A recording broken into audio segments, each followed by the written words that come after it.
So hello guys, it's अपनी neighbourhood degenerate talk boy एके आयुष और मैं तुम लोग स्वागत करता हूं जुत्सु काइसेन एक्सप्लेन सीरीज के एक और वीडियो में। आज के वीडियो हम लोग एक्सप्लेन करने वाले हैं जुत्सु काइसेन के एपिसोड 13 से लेकर 16 तक। और अगर आप लोगों ने हमारे प्रीवियस के वीडियोस नहीं देखे हैं जिसपे हम लोगों ने जुत्सु काइसेन के फर्स्ट से लेकर 4th एपिसोड तक, 5th से लेकर 8th एपिसोड तक, 9 से लेकर 12 एपिसोड तक हम लोग पहले से एक्सप्लेन कर चुके हैं, तो वो वीडियोज़ को ज़रूर देखना। लिंक डिस्क्रिप्शन पे होगा या फिर अभी एक आई बटन पे एक कार्ड फ्लैश हुआ होगा, उस पर क्लिक करके आप वो हमारे प्रीवियस के वीडियोस देख सकते हो। और अगर ये वीडियो पसंद आए तो प्लीज़ चैनल को सब्सक्राइब करना, वीडियो को लाइक कर देना और अगर चैनल पे नए आए हो बगल वाला घंटा भी दबा देना। और अगर तुम लोगों ने अभी तक ये वीडियो हमारा शेयर नहीं किया है अपने उन फ्रेंड्स से जिन लोगों ने अभी तक जुत्सु काइसेन नहीं देखा है, तो इस वीडियो को शेयर भी ज़रूर करना और कमेंट सेक्शन में बताना कि आपको ये वीडियो कैसा लगा। So without wasting any more time, let's roll the intro. Trapped in a nightmare, in my mind everything that I might fear. And I fight to get by, get my mind clear. Everything's picking sides and I'm right here.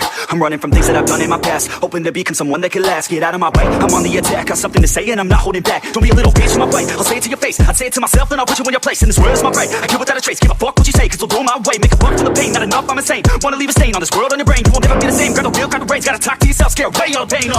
तो episode 13 वहीं से शुरू होता है जहाँ से episode 12 खत्म होता है। हमें दिखाया जाता है नानामी यूजिस कह रहे होते हैं कि महितो के ऊपर मेरा अटैक काम नहीं करेगा, तो मैं महितो को डिस्ट्रैक्ट करूंगा और जब तुम्हें ओपनिंग मिल जाए तब तुम्हें महितो के ऊपर अटैक करना है, और जब तुम्हें इससे अटैक कर रहे होगे तब मैं भी तुम्हारे साथ ज्वाइन कर लूंगा और मैं भी महितो को मारूंगा। इसके बाद महितो कहता है कि मैं यूजी के ऊपर नजर रखूंगा और नानामी के ऊपर अटैक करूंगा, पर जब भी महितो अटैक करता है तब नानामी और यूजी आराम से उसके अटैक को हैंडल कर लेते हैं। और इसी अटैक में नानामी और यूजी को पता चलता है कि जो अपना महितो है वो एक अटैक से पहले अपनी कर्ज एनर्जी स्टोर करता है, उसके बाद अपनी शेप चेंज करता है बॉडी का। इसके बाद महितो यूजी पे ट्रांसफॉर्म ह्यूमंस छोड़ देता है और नानामी पे खुद से हमला करने लग जाता है। और हमें दिखाई देता है कि यूजी ट्रांसफॉर्म ह्यूमंस के ऊपर हमला नहीं कर पा रहा होता, उन पे अटैक नहीं कर पा रहा होता है क्योंकि वो स्टिल ह्यूमंस है, भले ही ट्रांसफॉर्म हो चुके हैं पर तभी वो ह्यूमंस है। और यही बात महितो नानामी को बता रहा होता है, और जब भी महितो ये बात नानामी को बता रहा होता है तभी हम देखते हैं कि यूजी आता है और महितो पे अटैक करना शुरू कर देता है। इसके बाद नानामी भी अटैक करना शुरू कर देता है और भाई ये सीन लिटरली में बहुत ज़्यादा फनी था, दोनों मिलकर महितो को मार रहे हैं। इसके बाद महितो फाइट को एंजॉय करने लगता है और हमें दिखाई देता है कि महितो अपना एक डोमेन एक्सपेंशन क्रिएट कर रहा, इसका नाम होता है सेल्फ बॉडीमेंट ऑफ परफेक्शन। इसके बाद नेक्स्ट सीन में हमें दिखाया जाता है कि यूजी महितो के domain expansion self embodiment of perfection के ऊपर अटैक कर रहा होता है, उसे तोड़ने की कोशिश कर रहा होता है, पर डोमेन एक्सपेंशन को कुछ नहीं हो रहा होता है। इसके बाद हमें डोमेन एक्सपेंशन के अंदर का सीन दिखाया जाता है। हमें दिखाया जाता है नानामी कह रहा होता है कि डोमेन एक्सपेंशन एक बहुत ही ज़्यादा बड़ा अटैक है और अगर इस अटैक को जो भी पर्सन कास्ट करता है तो उसकी विक्ट्री फिर निश्चित ही है। अगर दूसरा पर्सन डोमेन एक्सपेंशन नहीं यूज़ कर सकता तो जो पर्सन डोमेन एक्सपेंशन यूज़ कर सकता है तो उसकी विक्ट्री निश्चित ही है। और अपने जो महितो है उसकी टेक्निक उसे अलाउ करती है किसी पर्सन को छू के, उसकी सोल को छू के उसकी बॉडी का शेप बदलना। तो यहाँ पे तो बस उसको छू ही लेगा, अपने नानामी को महितो छू ही लेगा। इसके बाद फ्लैशबैक आता है, हमें दिखाया जाता है नानामी जुत्सु सॉर्सरर्स को इस वजह से हेट करता था क्योंकि जुत्सु सॉर्सरर्स को अपनी लाइफ कभी भी डेंजर में लानी पड़ती है, अपनी लाइफ कभी भी सेक्रीफाइस करनी पड़ती है और अपने कॉमरेड्स की लाइफ जो उनके साथ लड़ते हैं उनकी भी लाइफ कभी ना कभी सेक्रीफाइस करनी ही पड़ती है। इसी वजह से नानामी को जुत्सु सॉर्सरर्स पसंद नहीं थे और इसी वजह से उसने जुत्सु सॉर्सरर्स को छोड़ा था। हमें दिखाया जाता है नानामी एक बेकरी से ब्रेड ले रहा होता है और जो लड़की नानामी को ब्रेड दे रही होती है वो नानामी से कहती है कि मैंने आपको देखा है जब भी आप ब्रेड लेते हो तो एक ही टाइप की लेती हो, और अपने नानामी कह रहा है कि हाँ जो मेरे घर के बगल में जो दुकान है वो खराब हो चुकी है तो मुझे यहाँ आना पड़ रहा है। और वो लड़की कहती है कि हाँ यहाँ का ब्रेड वहाँ की दुकान से अच्छा भी होगा, और अपना नानामी कहता है कि हाँ तुम्हारी बेकरी है और वो नॉर्मल दुकान है। इसके बाद हमें दिखाया जाता है कि भाई बेकरी गर्ल के कंधे के ऊपर कर्स है जिसकी वजह से उसके कंधे में दर्द है, पर अपना नानामी इंटरफेयर नहीं करता है क्योंकि वो सोचता है कि अगर इस लड़की को मैंने सेव कर लिया तो ये सोचेगी कि मैं एक वियर्ड मीडियम हूँ। उसके बाद सीन शिफ्ट होता है, हमें दिखाया जाता है नानामी के ऑफिस का सीन। हमें दिखाया जाता है कि नानामी एक इंश्योरेंस एक बैंकिंग कंपनी में काम कर रहा होता है और वो एक फर्स्ट ईयर इंटर्न को समझा रहा होता है क्योंकि अपना नानामी सेकंड ईयर होता है, तो वो एक फर्स्ट ईयर इंटर्न को समझा रहा होता है कि तुम्हें लोगों की मनी को सेफ रखना है क्योंकि लोग अगर अपनी मनी को तुमसे ट्रस्ट कर रहे हैं, तुम पे ट्रस्ट कर रहे हैं, तो वो अपनी लाइफ को तुम पे ट्रस्ट कर रहे हैं। और अपना एक दूसरा पर्सन कहता है कि नहीं तुम्हें लोगों के बारे में नहीं सोचना है, बस तुम्हें प्रॉफिट के बारे में सोचना है। इसके बाद हमें दिखाया जाता है नानामी कह रहा होता है कि मेरे पास कोई रीज़न नहीं था जिंदा रहने का, मैं बस पैसे कमा रहा था क्योंकि जब मैं 30 और 40 साल का हो जाऊँ तो मैं अपनी बाकी की लाइफ अच्छे से बिता सकूँ, बस यही था मेरे पास रीज़न के पैसे कमाने का। इसके बाद सीन शिफ्ट होता है, हमें दिखाया जाता है नानामी फिर से वही बेकरी में आता है उसी ब्रेड को। बेकरी गर्ल नानामी से कहती है आप बड़े टेंस लग रहे हो, क्या आप इनफ स्लीप ले रहे हो? अपना नानामी कहता है तुम भी बड़ी टेंस लग रही हो, क्या तुम इनफ स्लीप ले रही हो? इसके बाद बेकरी गर्ल कहती है नानामी से कि हाँ मेरा कंधा बहुत दर्द करने लगा है आजकल, बहुत ही ज़्यादा पहले से दर्द करने लगा है। इसके बाद नानामी उस कर्स जो उसके कंधे पे था उसे एक्सरसाइज कर देता है। इसके बाद नानामी बेकरी से बाहर आता है, बेकरी गर्ल उसे थैंक यू कह रही होती है। इसके बाद नानामी एक पर्सन को कॉल करता है और वो पर्सन ऑब्वियसली गोजो होता है और वो गोजो से कहता है कि मैं कल जुत्सु टेक आ रहा हूँ। इसके बाद सीन फिर से प्रेजेंट में आता है। माहितो नानामी से कह रहा होता है कि मैं तुम्हारा बहुत ज़्यादा ग्रेटफुल हूँ कि मैंने तुम्हारी वजह से फाइनली डोमेन एक्सपेंशन सीख लिया। नानामी कहता है कि मुझे तुम्हारा थैंक्स नहीं चाहिए, मैंने पहले ही इनफ पीपल से थैंक्स ले चुका हूँ। इसके बाद हमें दिखाया जाता है कि यूजी फाइनली उस बैरियर को तोड़ के बैरियर के अंदर आ जाता है और ये क्योंकि महितो का डोमेन एक्सपेंशन था तो महितो फिर से गलती से सुकुना की सोल छू लेता है। और अगर तुम लोगों को याद होगा तो एपिसोड 12 में जब महितो ने पहली बार सुकुना की सोल छुई थी तब सुकुना ने महितो को वार्न किया था कि चलो ये पहली बार है, पहली बार मैं तुम्हें जाने दे रहा हूँ, पर अगर दूसरी बार तुमने मेरी सोल छुई तो मैं दूसरी बार तुम्हें जाने नहीं दूंगा। और इस बार भी महितो ने गलती से मतलब यूजी बैरियर के अंदर आया तब भी महितो ने उसकी सोल छुई और अपना इस सुकुना ने तुरंत महितो को मार दिया और महितो का ब्लड लीक होने लगा। इसके बाद यूजी महितो के ऊपर हमला करने जा रहा होता है और यूजी महितो के ऊपर हमला कर भी देता है, पर तभी महितो भाग जाता है और यूजी अनकॉन्शियस हो जाता है क्योंकि ऑफ कोर्स यूजी टायर्ड है फाइट से, थक चुका है फाइट से। इसके बाद सीन फिर से महितो के ऊपर शिफ्ट होता है। हमें दिखाया जाता है महितो रियोमन सुकुना के बारे में सोच रहा था, कह रहा था कि रियोमन सुकुना अभी सिर्फ 3 फिंगर्स का ही है और उसकी 3 फिंगर्स मिला के अभी उसके पास कर्स एनर्जी जोगो से कम है, पर तब भी रियोमन सुकुना की प्रेजेंस कितनी ज़्यादा खतरनाक है, उसकी सोल मतलब अलग ही लेवल पे है। मुझे यूजी इतोरी को मारना है पर सुकुना बीच में आ जाएगा तो इस वजह से मैं मार नहीं पा रहा हूँ। और हाँ, अगर रियोमन सुकुना एक बार रिवाइव हो गया, रेजरेक्ट हो गया तो कर्सेस का दौर आ जाएगा वापस से, चाहे हम लोग मर जाएं पर तब भी कर्सेस का दौर आ जाएगा, ये सोचता है महितो। इसके बाद सीन शिफ्ट होकर यूजी और नानामी के ऊपर चला जाता है। हमें दिखाया जाता है नानामी यूजी से कह रहे होता है थैंक यू तुम्हारा मुझे बचाने के लिए। तब तुम महितो के डोमेन एक्सपेंशन के अंदर आए, तब महितो के डोमेन एक्सपेंशन ने गलती से सुकुना की सोल टच कर ली और इसकी वजह से मैं बच गया। यूजी नानामी से कहता है कि नहीं, ऐसे तो मैंने फिर आपको नहीं बचाया, आपको मुझे थैंक यू नहीं कहना चाहिए, ऐसे तो सुकुना ने आपको बचाया। इसके बाद यूजी नानामी से प्रॉपर डेथ के बारे में कहता है कि मुझे लोगों को प्रॉपर डेथ इंश्योर करनी है, कि मतलब जिनके साथ मैं हूँ, जिनके करीब मैं हूँ, कम से कम उन लोगों को तो मैं प्रॉपर डेथ दे पाऊँ। और अपने नानामी कहते हैं कि मुझे खुद नहीं पता है कि प्रॉपर डेथ क्या होती है। इसके बाद फिर से सीन शिफ्ट होता है। हमें दिखाया जाता है कि जुम्पे के टीचर उस बुली से कह रहे होते हैं कि वो तुम ही थे ना जिसने जुम्पे को ऐसे स्कार्स दिए थे, और वो बुली कहता है कि तुम्हें इन सब चीज़ों से क्या मतलब, और वैसे भी उस इंसिडेंट के बाद से मैं अपना हाथ नहीं हिला पा रहा हूँ। और वो टीचर कहता है कि ये तुम्हारी क्राइम्स की पनिशमेंट है और अभी और पनिशमेंट्स आनी बाकी हैं। और वो बुली कहता है कि अच्छा तुम्हारी पनिशमेंट कहाँ है फिर, और वो टीचर कहता है कि मेरी पनिशमेंट भी आने वाली है, हम दोनों साथ में मिलकर अटोन करेंगे अपने सिंस पे। इसके बाद सीन शिफ्ट होकर यूजी चला जाता है। यूजी कह रहा होता है कि मुझे नहीं पता प्रॉपर डेथ क्या होती है, पर जब तक मैं जानता हूँ इस बात को तब तक मैं आगे बढ़ता रहूँगा। इसके बाद ये एपिसोड यहीं खत्म हो जाता है। तो एपिसोड 14 शुरू होता है। हमें एक हॉट स्प्रिंग दिखाया जाता है। हमें दिखाया जाता है हॉट स्प्रिंग में जोगो आराम से रेस्ट कर रहा होता है। इसके बाद महितो भी आ जाता है। महितो भी हॉट स्प्रिंग में तैरने लगता है। महितो के साथ वो ईवल सॉर्सरर भी आता है। इसके बाद महितो जोगो से कहता है कि मैंने सुकुना को टच किया और अब मुझे पता चल चुका है कि सुकुना कितना ज़्यादा वैल्यूबल है। और ये जोगो वही है जो आपको याद होगा एपिसोड 7 में हमें फायर स्पिरिट दिखाई गई थी, जिसका आराम से गोजो ने बहुत बुरा कचूमर बनाया था।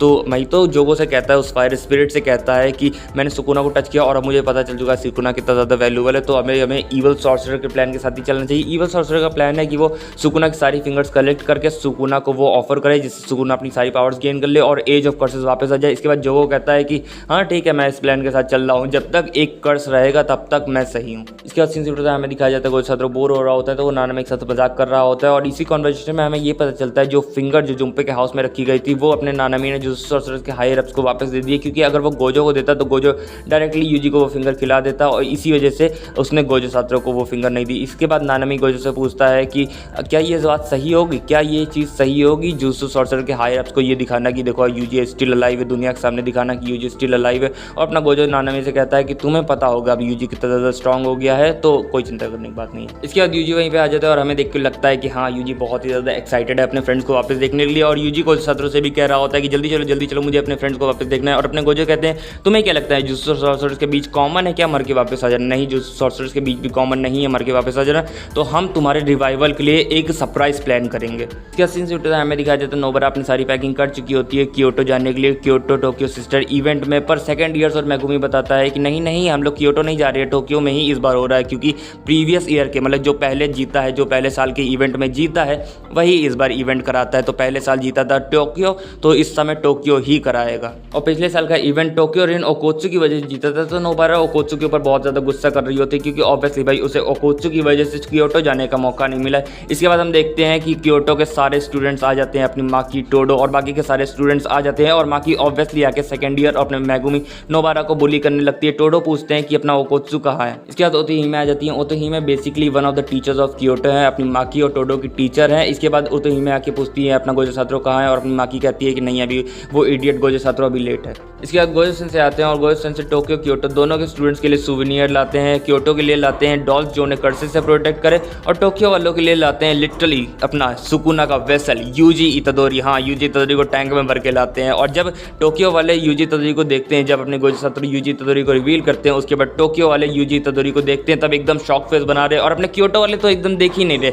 अपने गोजो सातोरू ने इंट्रोड्यूस किया यूजी इतादोरी को, पर क्योटो वालों ने देखा नहीं। क्योटो वालों को कोई मतलब ही नहीं है, वो अपनी डॉल में बिजी है। और अपनी ये जो मीवा जो एकदम फैन गले गोजो सातोरू की, वो तो आराम से बस गोजो सातोरू की गिफ्ट सुवेनियर में ही इंप्रेस्ड है। इसके बाद जुत्सु सॉर्सर के हायर अप्स भी देखते हैं, प्रिंसिपल गांजी और ये अदर प्रिंसिपल भी देखते हैं, जो यहीं के प्रिंसिपल है वो भी देखते हैं, और यूजी इतादोरी को देख के शॉक हो जाते हैं। इसके बाद स्टूडेंट्स को बताया जाता है Kyoto Tokyo sister exchange event 2 दिनों के लिए होगा, और फर्स्ट डे में होगी exorcism race. Exorcism race basically ये होती है कि क्योटो टोक्यो दोनों के स्टूडेंट्स को रेस लगानी है। जब से सबसे पहले जो सेकंड ग्रेड कर्स स्पिरिट को एक्सरसाइज कर देगा वो होगा विनर, या फिर अगर जो सेकंड ग्रेड कर्स स्पिरिट को नहीं एक्सरसाइज कर पाया तो जो सबसे ज़्यादा कर्स इस स्पिरिट्स को रास्ते में वो भी कर्स स्पिरिट्स होंगे, तो सबसे ज़्यादा जो कर्स स्पिरिट्स को एक्सरसाइज कर पाया वो होगा विनर। इसके अच्छी होता है हमें दिखाया जाता है नोबारा स्टिल गुस्सा होती है यूजी पे। यूजी बहुत ज़्यादा सरप्राइज और शॉक होता है एक पैंडा को बात करते हुए देख के। मेगुमी यूजी से बताता है कि ये है इनुमा की सेंपाई, ये इनकी पावर है कर्स स्पीच, ये जो भी बोलते हैं वो सच हो जाता है। हाँ, पर ये बात डिपेंड करती है ये किस पे बोल रहे हैं, किसको बोल रहे हैं और कौन सी चीज़ बोल रहे हैं, ये डिपेंड करता है उसकी कर्स एनर्जी पे। इसके बाद अपनी माकी सेंपाई यूजी इतादोरी से उनका डैगर मांगती है, जो अगर तुम्हें याद होगा तो सेकंड एपिसोड में, थर्ड एपिसोड में यूजी इतादोरी को अपने गोजो सातोरू ने एक डैगर दिया था कर्स से लड़ने के लिए, पर अगर तुम्हें ये भी याद होगा तो फोर्थ एपिसोड में उस डैगर को स्पेशल ग्रेड कर्स स्पिरिट ने तोड़ दिया था। तो अपने यूजी कहता है कि अभी गोजो सातोरू के पास है, डर डर के कहता है कि अभी वो गोजो सातोरू के पास है। माकी कहती हैं कि क्या करे, पूरा प्लान चेंज करे। पांडा कहते हैं कि ये तो डिपेंड करता है यूजी इतादोरी क्या कर सकता है, यूजी इतादोरी कितना ज़्यादा पावरफुल है। अपने मेगुमी कहता है कि मुझे ये तो नहीं पता ये जब मर चुका था तब कौन सी ट्रेनिंग कर रहा था, पर मुझे इतना जानता हूँ कि अगर हम सब इससे बिना कर्स एनर्जी के फाइट करें तो यूजी जीतेगा। इसका सीन शुरू होता है हमें दिखाया जाता है प्रिंसिपल गाकुगांजी क्योटो के सारे स्टूडेंट्स से कह रहे होते हैं कि तुम लोग, इसका सीन शुरू होता है हमें दिखाया जाता है प्रिंसिपल गाकुगांजी क्योटो के सारे स्टूडेंट्स को कह रहे होते हैं कि तुम लोगों को यूजी इतादोरी को मारना है। यूजी इतादोरी एक एक्चुअल पर्सन नहीं है, यूजी इतादोरी सिर्फ एक कर्स स्पिरिट है और तुम लोगों को यूजी इतादोरी को मारना है। इसके बाद मीवा कहती है कि पिछली बार भी तो यूजी इतादोरी मारा था, तो फिर वो वापस कैसे आ गया, अगर हम लोग उसे मारेंगे तो फिर से तो वापस ही आ जाएगा। और प्रिंसिपल गाकुगांजी कहते हैं नहीं, पिछली बार जब यूजी इतादोरी मारा था वो सुसाइड था, सुकुना बाहर आ गया था, उसने उसका हार्ट निकाल लिया था, दिल निकाल लिया था, इस वजह से उसने सुसाइड कर ली थी अपने यूजी इतादोरी ने। और इस बार अगर तुम लोग मारोगे तो अभी यूजी इतादोरी को अपनी बॉडी पे फुल कंट्रोल है, और अभी यूजी इतादोरी को जब अपनी बॉडी फुल कंट्रोल है तो वो सिर्फ अभी एक फर्स्ट ईयर है, तो तुम लोग आराम से उसे मार सकते हो। इसके बाद इसी कॉन्वर्सेशन में हम लोग को पता चलता है कि जब कोई सॉर्सरर किसी पर्सन को मारता है तब उस सॉर्सरर को कर्स एनर्जी से उस पर्सन को मारना पड़ता है, वरना अगर सॉर्सरर कर्स एनर्जी से किसी पर्सन को नहीं मारता है तो वो पर्सन मरने के बाद कर्स स्पिरिट बन जाता है। तो सॉर्सरर को एक कर्स एनर्जी से ही एक पर्सन को मारना होता है। इसके बाद टोडो को ये सब चीज़ों बहुत बोर हो रहा होता है, वो कह रहा होता है कि टाकाडा का लाइव कॉन्सर्ट आने वाला है, तो मैं उसका लाइव कॉन्सर्ट देखने जा रहा हूँ, और उसे इन सब चीज़ों प्लॉटिंग से ये सब खराब लग रहा होता है कि तुम एक बंदे को मारने के लिए ऐसी चीज़ें प्लान कर रहे हो, तो ये उसे खराब लग रहा होता है। तो अपना टोडो लीव करके चला जाता है रूम को। इसके बाद बचे हुए स्टूडेंट्स प्लान कर रहे होते हैं कि चलो टोडो यूजी इतादोरी को मारेगा नहीं, बट स्टिल यूजी इतादोरी से फाइट तो करेगा। तो जब भी यूजी इतादोरी और टोडो फाइट कर रहे होंगे और जब यूजी इतादोरी कमज़ोर हो जाएगा तब हम लोग यूजी इतादोरी पर अटैक करके यूजी इतादोरी को मार देंगे। इसके बाद मे कहती है कि चलो ठीक है, तुम लोग यूजी इतादोरी और टोडो को संभालना और मैं नोबारा और माकी के साथ जाकर लड़ूंगी। इसके बाद सीन से उठता कि गोजो सातोरू और ओतोहिमे पे चला जाता है। हमें दिखाया जाता है गोजो सातोरू और ओतोहिमे बातें कर रहे होते हैं, और गोजो सातोरू ओतोहिमे से कहते हैं कि हमारी फैसिलिटी जुत्सु सॉर्सरर्स की फैसिलिटी में एक ट्रेटर है, एक ऐसा पर्सन है जो कर्स या फिर कर्सेस यूज़र के साथ मिला हुआ है, तो मैं चाहता हूँ कि तुम ऐसे पर्सन के लिए सर्च करो। इसके बाद सीन से उठो कि मेगुमी और यूजी के ऊपर चला जाता है। मेगुमी यूजी से पूछता है क्या कुछ हुआ है, और अपना यूजी कहता है हाँ कुछ हुआ तो है, और उसी की वजह से मैं इस फाइट को लूज़ नहीं करना चाहता, और यहीं पे ये एपिसोड खत्म हो जाता है। एपिसोड 15 शुरू होता है। गोजो सातोरू सारे स्टूडेंट्स से कहते हैं कि सारे स्टूडेंट्स तुम्हारी रेस शुरू होने से पहले हिमे थोड़ा सा तुम्हें वर्ड ऑफ इंकरेजमेंट देना चाहेंगी, पर तब भी ओतो हिमे को वो वर्ड ऑफ इंकरेजमेंट नहीं देने देता। खुद ही पहले अपने मन से ही कहता है कि ओतो हिमे आप लोगों को पूरा वर्ड ऑफ इंकरेजमेंट देना चाहेंगी, पर तब भी देने नहीं देता। गजब है गोजो सत्रो। इसके बाद रेस शुरू हो जाती है। टोक्यो क्योटो दोनों के स्टूडेंट्स भागने लगते हैं। क्योटो के स्टूडेंट्स पूछते हैं कि टोडो कहाँ है। मैं कहती है कि मैं उसकी बेबी सीटर होगी जो मुझे हर चीज़ मालूम रहेगी। इसके बाद सीन से टोक्यो के स्टूडेंट्स के ऊपर चला जाता है। यूजी पूछता है कि वो बॉस कर्स स्पिरिट कहाँ है, सेकंड ग्रेड बॉस कर्स स्पिरिट कहाँ है, जिसे मार के हम ये पूरी रेस खत्म करेगी। तो माकी कहती है कि वो मिड रेंज में सबसे ज़्यादा बीच में है, पर हम उसे एक्सपेक्ट नहीं कर सकती वो कि वो एक ही जगह रहेगी, वो कहीं मूव भी कर सकती है। इसके बाद हमें दिखाया जाता है टोडो आ जाता है और यूजी उससे फाइट करने लग जाता है। यूजी उसे रोक लेता है और बाकी के सेकंड ईयर माकी, पांडा सेंपाई, इनुमाकी सेंपाई, मेगुमी, नोबारा सब आगे बढ़ जाते हैं और अपना टोडो और यूजी फाइट करने लगते हैं। इसके बाद फ्लैशबैक आता है। फ्लैशबैक में हमें दिखाया जाता है कि पांडा सेंपाई कह रहे होते हैं कि हमें मालूम है जैसे एक्सचेंज इवेंट चालू होगा वैसे ही टोडो हम पे हमला करेगा, तो हमारा मेन प्लान ये था कि हम टोडो के पास एक पर्सन को छोड़ देंगे जो टोडो को डिस्ट्रैक्ट करेगा और हम लोग भाग जाएंगे और सारी कर्स स्पिरिट को एक्सरसाइज करेंगे। पर अब तुम आ गए हो तो तुम टोडो को डिस्ट्रैक्ट करोगे, तुम टोडो के साथ फाइट करोगे और हम सब भाग के सारी कर्स स्पिरिट को एक्सरसाइज कर लेंगे। इसके बाद सीन फिर से प्रेजेंट में आ जाता है। टोडो यूजी की स्पीड से इंप्रेस्ड हो जाता है और टोडो यूजी को पे बैक करने जा ही रहा होता है, तभी एक बीच में कर्स स्पिरिट आ जाती है। उस कर्स स्पिरिट को एक्सरसाइज करते हुए यूजी के हाथ में मारता है। यूजी दूर जाके गिर जाता है और यूजी कहता है कि अगर वो कर्स स्पिरिट ना आती बीच में तो मेरा हाथ भी टूट सकता था। इसके बाद टोडो यूजी के ऊपर हमला करता ही रहता है और उसके सर पे हमला कर रहा होता है। इसके बाद टोडो समझता है कि यूजी फाइनली मर गया क्योंकि यूजी को रिस्पॉन्ड नहीं कर रहा होता है और टोडो यूजी को छोड़ के जा ही रहा होता है। तभी यूजी कहता है कि किसने तुम्हें अलाउ किया, किसने तुम्हें परमिशन दी मेरे सर पे मारने की। अगर इससे मैं और ज़्यादा बुद्धू बन जाता, और ज़्यादा इडियट बन जाता, जो मैं पहले से इतना बड़ा इडियट हूँ और बड़ा इडियट बन जाता, तब तुम क्या करते? क्या तुम रिस्पॉन्सिबिलिटी लेते? और अपना टोडो कहता है कि अरे इडियट होना इतनी ज़्यादा खराब बात नहीं है। टाकाडा कहती है मेंस इडियट ही अच्छे लगते हैं। यूजी कहता है कि मुझे किसी आइडल्स में इंटरेस्ट नहीं है। अपना टोडो कहता है तुम्हें किसी आइडल्स में इंटरेस्ट नहीं है, बट तब भी तुम टाकाडा को जानते हो। इसके बाद टोडो यूजी से पूछता है Yuji tell me what kind of women is your type. इसके बाद यूजी टोडो को रिप्लाई करके कहता है tall women with big ass like Jennifer Lawrence. और भाई जेनिफर लॉरेंस हमें पसंद है और भाई जेनिफर लॉरेंस अच्छी है यार, जेनिफर लॉरेंस कितनी ज़्यादा अच्छी। और बस यही बात सुन के टोडो एक ड्रीम में चला जाता है। ड्रीम में टोडो देखता है कि वो और यूजी एक ही मिडिल स्कूल में गए थे और ड्रीम में ही टोडो यूजी से कहता है कि मैं टाकाडा को प्रपोज करने जा रहा हूँ। और अपना यूजी कहता है अरे टाकाडा को प्रपोज मत करो, तुम मेरे कंधे आके रहोगे जब वो तुम्हें रिजेक्ट कर देगी। और अपना टोडो कहता है तुमने कैसे अज्यूम कर लिया कि वो मुझे रिजेक्ट कर देगी। इसके बाद जब टोडो टाकाडा को प्रपोज करता है तब टाकाडा उसे ऑब्वियसली रिजेक्ट कर देती है। इसके बाद यूजी आता है। यूजी कहता है चलो मैं तुम्हें ट्रीट दे रहा हूँ। इसके बाद टोडो अपनी ड्रीम से बाहर आ जाता है। ड्रीम से बाहर आने के बाद कहता है we are destined to be best friend. इसके बाद निशिमिया टोडो और यूजी की लोकेशन रिवील कर देती है। इसके बाद बाकी की क्योटो के बचे हुए स्टूडेंट्स आ जाते हैं और वो आते ही यूजी के ऊपर हमला करना शुरू कर देते हैं। और यूजी को इस फाइट में रियलाइज होता है कि ये लोग एक्चुअल में मुझे मारने की कोशिश कर रहे हैं, पर इस फाइट में आराम से अपना टोडो बचा लेता है यूजी को और बाकी के क्योटो स्टूडेंट से कहता है कि यूजी के साथ ये फाइट मेरी। और बाकी क्योटो स्टूडेंट्स कहते हैं कि make sure you kill UG इतादोरी, इसको मार देना यूजी इतादोरी को। और अपना टोडो कहता है ये डिपेंड करता है यूजी इतादोरी पे कि वो कैसे फाइट करता है। इसके बाद हमें दिखाया जाता है मेगुमी निशिमिया पे अटैक करके निशिमिया को गिरा देता है और इसके बाद मेगुमी और माकी मीवा और कावा पे अटैक कर देते हैं। इसके बाद फ्लैशबैक आता है। फ्लैशबैक में हमें ये दिखाया जाता है माकी सेंपाई और मेगुमी सोच रहे होते हैं कि अभी इन लोगों को इतना टाइम क्यों लग रहा है आने में। नोबारा, इनुमाकी सेंपाई, पांडा सेंपाई भी यही सोच रहे होते हैं कि क्योटो के स्टूडेंट्स को अभी तक यहाँ पे आने में इतना टाइम क्यों लग रहा है। इसके बाद ये लोग ये सोचते हैं कि कहीं ये लोग यूजी इतादोरी को मारने की कोशिश तो नहीं कर रहे हैं। अपने पांडा सेंपाई कहते हैं कि हम लोगों ने अभी जाना है कि यूजी अच्छा पर्सन है, पर जो लोग यूजी को पर्सनली नहीं जानते वो लोग तो बस यही सोचेंगे कि वो एक कर्स स्पिरिट है, सुकुना का वेसल है। उन लोगों के लिए तो बस यही वर्ड काफ़ी है कि वो एक सुकुना का वेसल है, तो वो लोग तो उसे कर्स स्पिरिट की तरह देखेंगे, वो लोग तो उसे मारना ही चाहेंगे। इसके बाद माकी और मेगुमी यूजी को रेस्क्यू करने चले जाते हैं। पांडा सेंपाई कहते हैं कि नोबारा तुम मेरे साथ चलो और इनुमाकी तुम सारे कर्स स्पिरिट को एक्सरसाइज करो। मैं जानता हूँ कि तुम भी यूजी की हेल्प करना चाहते हो, पर अपने इस रेस को बनाए रखना भी ज़रूरी है ना, टूर्नामेंट को भी करना ज़रूरी है। इसके बाद सीन फिर से प्रेजेंट में आता है। हमें दिखाया जाता है पांडा और नोबारा निशिमिया का मजाक उड़ा रहे होते हैं। इसके बाद सीन शिफ्ट होता है। हमें दिखाया जाता है माकी सेंपाई मीवा से फाइट कर रही होती है, अपना मेगुमी कावा से फाइट कर रहा होता है। मेगुमी कावा से कहता है तुम लोग यूजी इतादोरी को क्यों मारना चाहते हो। अपना कावा कहता है कि मैं यूजी इतादोरी को नहीं मारना चाहता, हम लोग यूजी इतादोरी को नहीं मारना चाहते, हमारे पास कौन सा रीज़न हो सकता है यूजी इतादोरी को मारने का।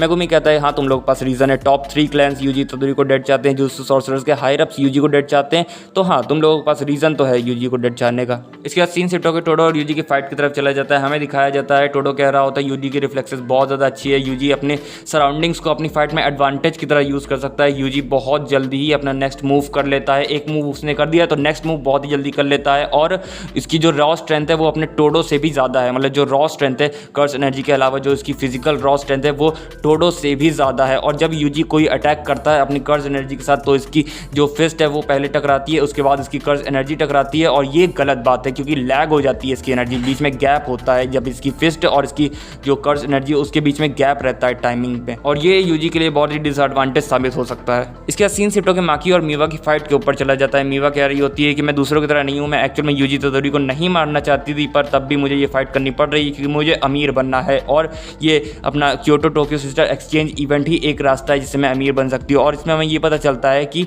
जो सॉर्सरर्स होते हैं उनकी रैंक रिकमेंडेशन से बढ़ती है, ये तो मैं आपको बात बता ही चुका हूँ। और जो टीचर्स होते हैं वो अपने कभी स्टूडेंट्स को रिकमेंड नहीं कर सकते कि ये स्टूडेंट है मेरा, इसको ये रैंक दे दो, नहीं, टीचर रिकमेंड नहीं कर सकते। बाहर के दूसरे लोग कर सकते हैं पर यहाँ के नहीं कर सकते। इसी वजह से ये Kyoto Tokyo sister exchange event बहुत ज़्यादा बड़ा इवेंट होता है उन सॉर्सरर्स के लिए जिनके पास कोई कॉन्टैक्ट नहीं रहता है कि भाई मुझे यहाँ पे ये रेकमेंड कर दे, मुझे इस रैंक के लिए रेकमेंड कर दे। तो जिनके पास कॉन्टैक्ट नहीं रहता है उन लोगों के लिए बहुत ही ज़्यादा बड़ी अपॉर्चुनिटी होती है अपनी स्किल्स दिखाने के लिए कि दूसरे सॉर्सरर्स देखें और उन्हें रेकमेंड करे इस रैंक के लिए। इसी वजह से अपनी मीवा फाइट कर रही है क्योंकि भाई उसे अमीर बनना है। माकी सेंपाई कहती है कि मैं तुम्हारी स्टोरी की वजह से तुम पे होल्ड बैक नहीं करूंगी, और अपनी मीवा कहती है कि मैंने अपनी स्टोरी इस वजह से नहीं बताई कि आप मेरे ऊपर होल्ड बैक करो। इसके बाद सीन फिर से शिफ्ट होकर टोडो और यूजी पे चला जाता है। हमें दिखाया जाता है टोडो यूजी कह रहे होते हैं ये जो तुम्हारा अटैक है जिसमें तुम्हारी पहले फिस्ट फिजिकल कॉन्टैक्ट में आती है, उसके बाद तुम्हारी कर्स एनर्जी आती है, ये तुम्हारे लिए बहुत ज़्यादा बड़ा डिसएडवांटेज हो सकता है हायर कर्स स्पिरिट के अगेंस्ट। लोअर कर्स स्पिरिट के अगेंस्ट तो ये आराम से काम चल जाएगा, पर जो हायर कर्स स्पिरिट होती है उनके खिलाफ ये अटैक वर्क नहीं करेगा और बहुत ज़्यादा डिसएडवांटेज प्रूव होगा तुम्हारे लिए।